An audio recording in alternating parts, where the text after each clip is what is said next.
Timothy chapter 3, verse 1 to 5. Ang Biblia nagingon nga this know also that in the last days perilous times shall come, for men shall be lovers of their own selves, covetous, boasters, proud, blasphemers, disobedient to parents, unthankful, unholy, without natural affection, truth breakers, false accusers, incontinent fears, despisers of those that are good, traitors, heavy, high-minded, lovers of pleasures more than lovers of God, having a form of godliness, but denying the power thereof. Higala nilo ng Biblia, nasa ulahing mga adlaw sa dili pa mobalik ang atong Ginoong Jesucristo, nagsingabot na ang makuyaw, makalilisan at ipangbuhat sa mga tao, nining ulahing mga adlaw.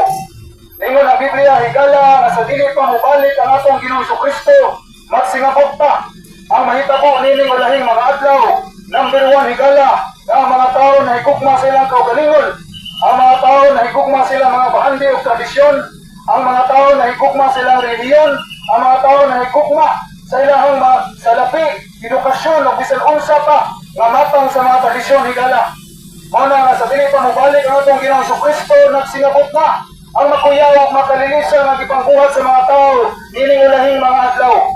Muna higala nga mga tao ilan ang gihigugma ang ilang mga profesyon o walay relasyon sa atong Ginoong Jesucristo. Mas gihigugma pa nila ang ilang mga bahandi o ilang kaugalingon, mas labaw pa kaysa sa Ginoo.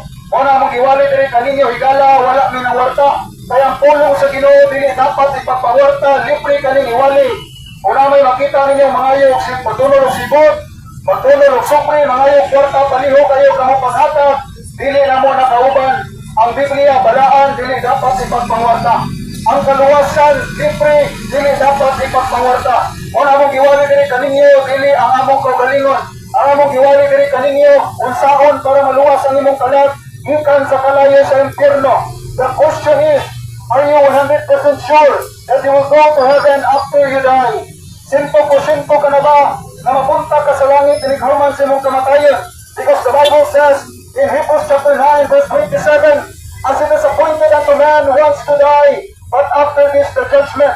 Sa makausap, ikatakda na na ang tao mamatay, tinighuman nini ang paghukom. Duharay padangan sa tao, higala. Number 1 ini, langit, ikaduha, impyerno. Duharay padangan sa tao, higala. Langit o impyerno. Wala na itong atunga, higala. E kung naapan itong atunga, bakakon ng Biblia. Muna higala, ningon ng Biblia, ang kaluwasan na diay, itanyag sa